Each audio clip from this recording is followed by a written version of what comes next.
Prime Minister Kevin Rudd and his New Zealand counterpart are discussing moves towards a single economic market between the two countries during official bilateral talks in Sydney. The New Zealand PM John Key says he's particularly keen to achieve less red tape for tourists and business people travelling across the Tasman. Sky News chief political reporter Kieran Gilbert spoke to Mr Key earlier today. And you'll be holding your talks today with Prime Minister Rudd. Obviously economic matters will dominate and moves towards a single economic market.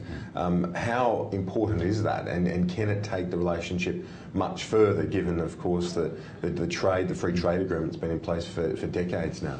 Yeah, I mean, firstly, I think if you look at CER, it's been around for basically 26 years, and it is the most comprehensive trade document that's been ever developed and adhered to. So it's very comprehensive. But the move towards a single economic market is an attempt to really integrate the investment protocols and also ultimately the behind-the-border issues that both countries face. Now, from New Zealand's point of view, as I said earlier, you're a very large part of our economy. Huge amount of our tourists that come to New Zealand, a million of them come from Australia, so dominate those stats. You're a quarter of all of our exports. You're a huge amount of inbound foreign direct investment in New Zealand. So, look, New Zealand is dependent on Australia and a strong Australian economy.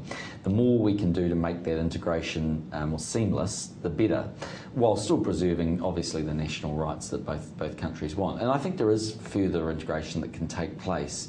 There's a number of issues that we're going to work on. And climate change will be one that we'll be having quite a close look at.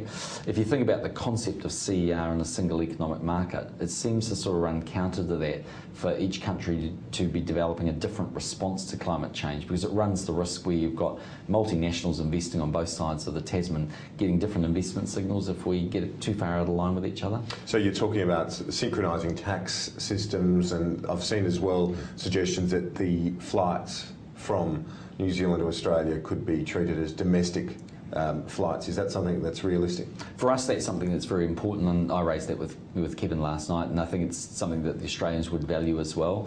So the way that would work is if you went through immigration, either on, let's say, the Australian end for a New Zealand-bound flight, you would effectively clear customs and biosecurity and the likes at the Australian end, land at a domestic terminal in New Zealand, get off and walk through, pick up your bags and go to the hotel, and vice versa. Now, there are cost savings of that, but also huge time advantages. And as I said, a million tourists at this stage coming on, basically on each side of the Tasman, got to be a huge advantage. And if the Europeans can do it, I can't believe that it's going to take New Zealand or Australia 6 years, which is the current predictions, to sort that out. It's a pretty simple thing. You know, if there are that many linkages, and if this single economic market does eventuate, as we're anticipating, what's the politics of this like in New Zealand? I mean, will people be seeing this as New Zealand as just another state? Rushing to join the Federation? Probably not. We had that chance back in 1901 or whatever it was.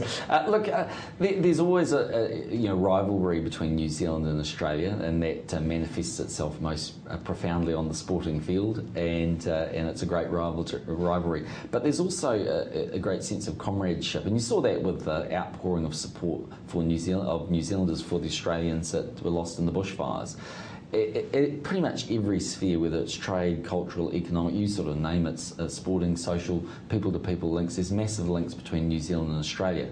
So I think that competitive spirit and that rivalry will always remain, but it's one of those debates where, do you believe the sum of the parts is greater than the individual pieces? I do. And I think the medium-term challenge for both countries is actually to be fully integrated into Asia. And I think the medium-term challenge for both countries is actually to be fully integrated into Asia, where I'm convinced Asia will be the massive growth engine over the next 20 years. Europe's got serious issues, both in its banking systems, its labour markets and the likes. The United States will recover, but Asia's going to be the growth engine, and for both of us, we've got to be focused on that target.